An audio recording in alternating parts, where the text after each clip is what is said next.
And now we've gotten to the final chapter, which is therapy and treatment. If you have interests in a future as a clinician, a therapist, a counseling psychologist, a psychiatrist, or a clinical psychologist, or a life coach, then you'll find a whole bunch of different approaches to therapy. My dog doesn't like noise, apparently. I know this, of course. But she was so comfortable during the last lecture. So let's take a look at different therapeutic approaches for those disorders that we saw in the previous chapter. So therapy in a variety of forms has been around since 1899 about. So what we would call psychological therapy began with Sigmund Freud and psychoanalysis. But now we've got hundreds of different approaches, and a lot of them had like their heyday in like the 50s or 60s or 70s or 80s, and now there's new ones today that are like usually neurologically rooted, but group therapy, talk therapy, art therapy, horse therapy or equine therapy, one-on-one therapy, psychoanalysis. There's a whole bunch of different ways of treating someone for any of those hundreds of psychological disorders. Here's a stat they could have put in the last chapter. Approximately 19% of U.S. adults and 13% of adolescents experience mental illness in a given year, and that data was taken from 2004 to 2008. When I was in college, my guess is that number has changed quite a bit since then, so hopefully they've got some... No, they don't have any more recent information or data. Yeah, the numbers have changed a lot. From about 2013 on to the last 12 years, there's been a huge surge in depression and anxiety in particular, but as well as things like suicidal ideations and self-harm and suicide. And that's just looking at mood and anxiety disorders. But this slide shows the number of people who seek treatment. So if 19% of U.S. adults have mental illness, only about 13% seek treatment. So a pretty significant number. I guess how would they know if someone has a mental illness if they're not seeking some sort of treatment? It's kind of peculiar. Anyway, here is a breakdown of those: anxiety, mood, conduct, ADHD, other disorders. And I guess these are people who just have the disorder. So more data from the last chapter. I guess the trepanation that I mentioned and exorcism that I referenced were treatments officially, not so much why it's happening. In the 19th, I guess even the 18th century, people with psychological disorders were treated like the worst kind of criminals. So they were thrown in prison, essentially. And there's been a whole lot of euphemisms for mental institutions. And those euphemisms are not kind. But eventually that changed, and I'm sure there'll be a slide about that. So even in the 18th century, Philippe Pinel argued for more humane treatment of the mentally ill. So they didn't need to be bound in chains.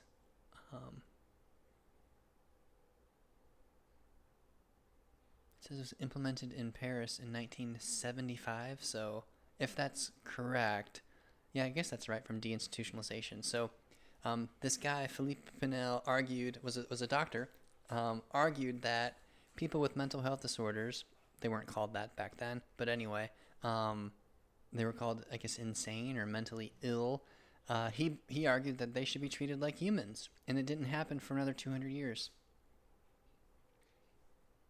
All right, Dorothea Dix became an advocate for the indigent insane, investigated the state of care for mentally ill and poor. So this was 19th century. She created the first American asylum. Okay, so she wanted to make sure people were cared for if they couldn't take care of themselves because of mental illness. So even though they were given a place to be cared for, they weren't treated very well. So submersion into cold baths for long periods of time, electroshock therapy, we still do that in the United States. Conditions like these were common until well into the 20th century, and some of them, not the cold baths that I know of, but ECT is still used in the 21st century. But at the beginning, or in the 19th century and most of the 20th century, asylums were very horrible places to be. You were better off in prison, I suspect.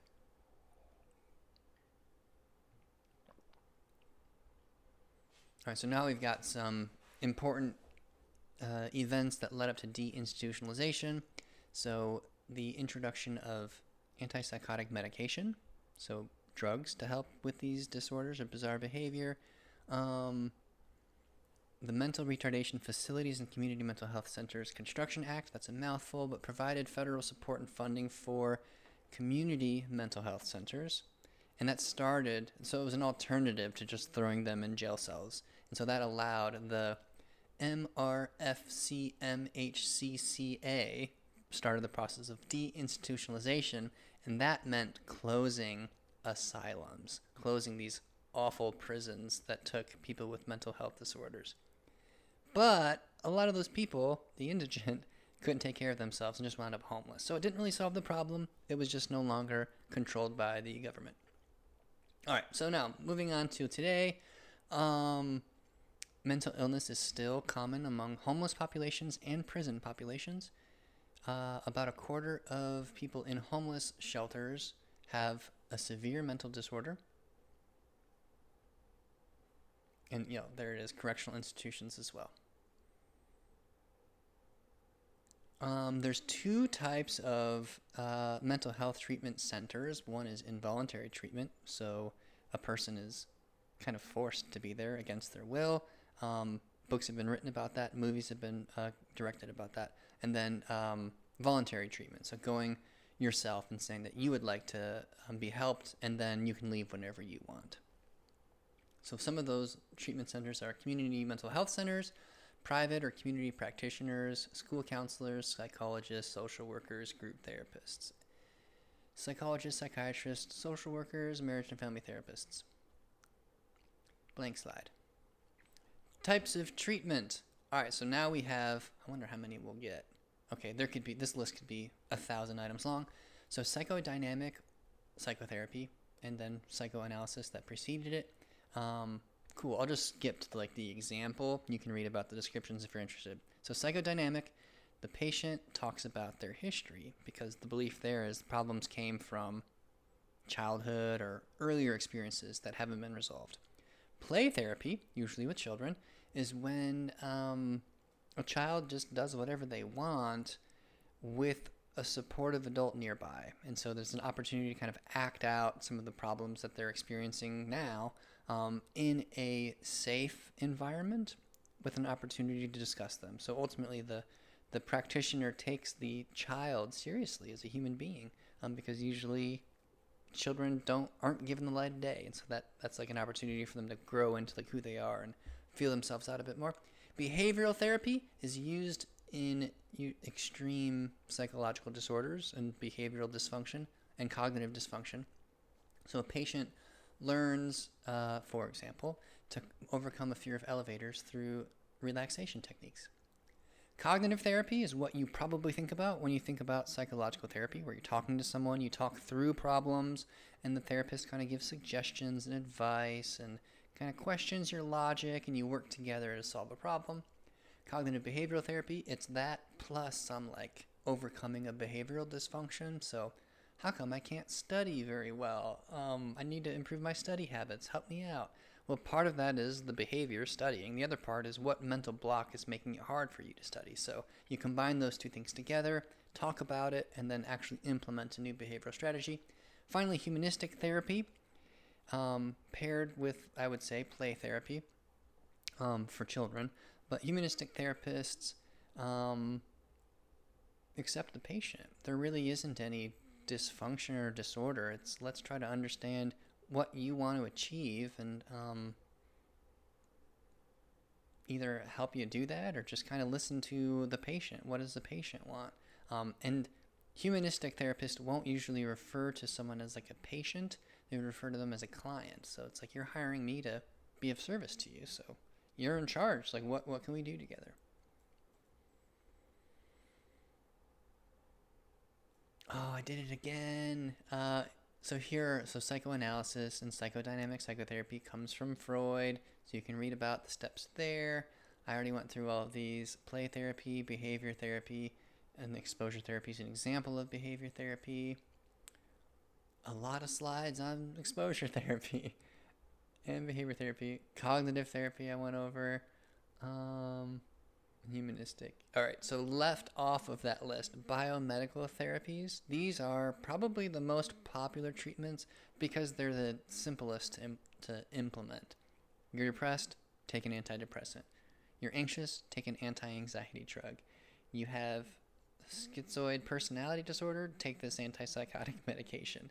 Um, Antidepressants. So you see like all of these down there. Mood stabilizers, ECT would technically be like a medical intervention where you hook electrodes up to someone's head and like send it kind of disrupts the frontal cortex, which is involved in a lot of these mood disorders. Transcranial magnetic stimulation. I am not going to go into that because I don't think there's any evidence that it is helpful.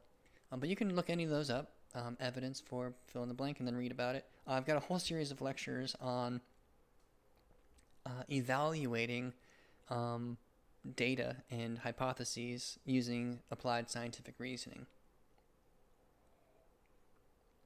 And eventually a book on that. Treatment modalities. So there were all of those different theoretical orientations, and each of them had their own kind of way that a therapist interacts with a client or interacts with a patient. So I guess you meet a therapist, you do like a basic intake session where they'll ask you what the problem is, a little bit about your background, your history, about yourself, and then you're kind of getting a sense of, is this going to be a helpful relationship? So not a whole lot happens during that first session, but usually maybe a contract is written. What do you want to get out of this? And then treatment commences once a week. If it's psychoanalysis, maybe 3 or 5 times a week or more. It can happen one-on-one, or it can happen in a group, or it can happen with couples. A whole bunch of different treatment formats. And I think depending on the problem, one format or the other would be better. Individual therapy, group therapy. You can read about the difference between those two. Group therapy is helpful because you can learn from watching others, and then your behavior is a little more like you're not on your best behavior because you're just in a social situation. So it's a lot easier to kind of see through trying to play a role or like performing for a therapist. Everyone's involved as a therapist and as a client. Pretty cool. Family therapy you can go into and looking at some of the family dynamics responsible for the manifestation of psychological disorders. Couples therapy is something that I've done before with my wife. So we met with a therapist to talk about our relationship and work together on trying to maximize our happiness and well-being in our relationship and support each other. You can actually get a certificate as a substance abuse counselor, and you don't have to have, I don't believe you need to have a bachelor's degree to do that. So if you wanted to get some experience doing therapy in a much needed area, you can go through the course sequence for substance abuse training and then certification. But substance abuse therapists work with clients and patients to get over heroin, alcohol, and other, like cocaine, other substance abuse disorders. And there you see a breakdown of when substance abuse disorders manifest, and maybe we could also call that when people are under treatment for that, or the diagnosis occurs. It doesn't mean that, for example, 26 and older don't have substance abuse issues, but maybe they don't view them as issues. So you can have like alcohol use disorder and be perfectly functional, but apparently like the problems manifest primarily in that middle young adult range.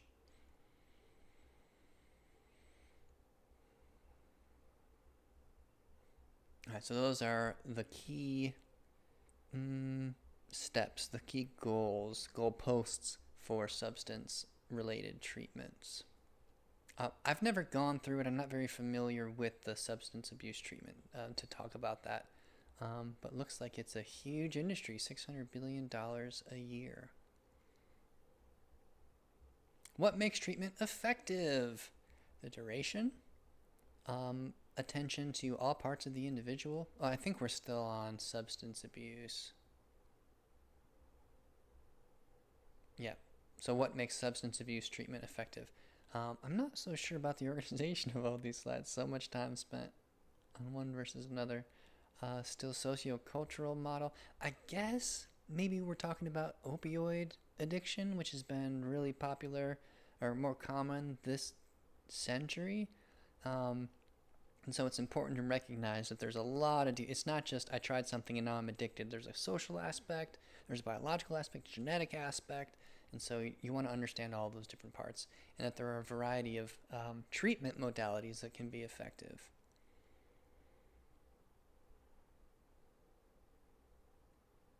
All right, I think we're back to general psychological disorder treatment. So, what are some of the problems with the models we have in place now? Well, very few insurance companies will provide treatment for mood disorders, for example. That's going to be the most common. So, if you want treatment, you're paying out of pocket. Some jobs may provide like 8 sessions for free, 16 sessions for free, but most insurance companies aren't going to cover like a $100 an hour therapist or $300 an hour therapist. Certainly not a $500 an hour psychoanalyst. Some people can't get to treatment centers. So if a mental health facility is even provided by a community, can you reach it? The people who need it most maybe can't get there. And especially someone who's struggling to make ends meet, are they going to have the time if they're working 2 jobs, taking care of kids? And then there's some ethical problems. So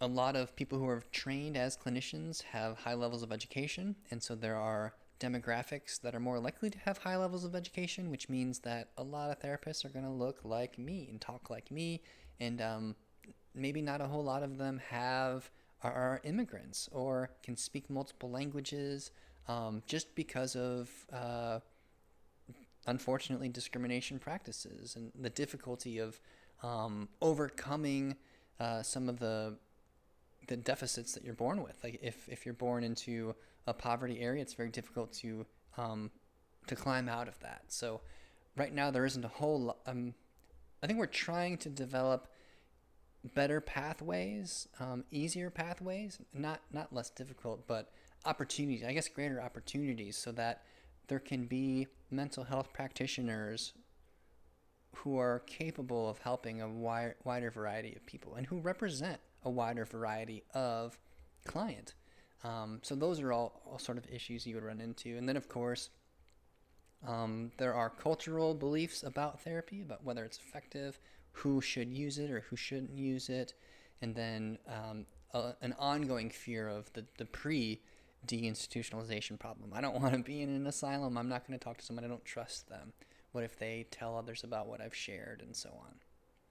And that is it. Not a real optimistic chapter, I'd say. I think there are other ways to sort of present treatment in a way that's more accessible to people's interests. So I will say that with the advent of online counseling, it's more accessible than ever. And you can probably find a price point that works for everybody. But having the freedom to meet with a clinician anywhere in the world for perhaps a sliding fee scale, find someone who will work for you and someone who is kind of like you can build a rapport with. It's becoming increasingly accessible, which is pretty cool. But this slideshow didn't really say much about that. But that brings the Openstax Psychology 2nd edition book to a close. if you want to learn more about psychology, I recommend just doing a Google search with any of those topics you are really interested in. So, for example, I liked psychodynamic psychotherapy. Just type in, like, where can I learn more about it? And then maybe read some of the work written by actual psychodynamic psychotherapists and learn from them directly. Um, there are a lot of paths to becoming a psychological therapist. I mentioned a few of them earlier. Do a Google search, ask AI, what sort of therapist should I become? And they can help. Anyway, thank you for spending this time with me. I hope I was somewhat helpful, if not completely thorough. And take a look at some of my other work.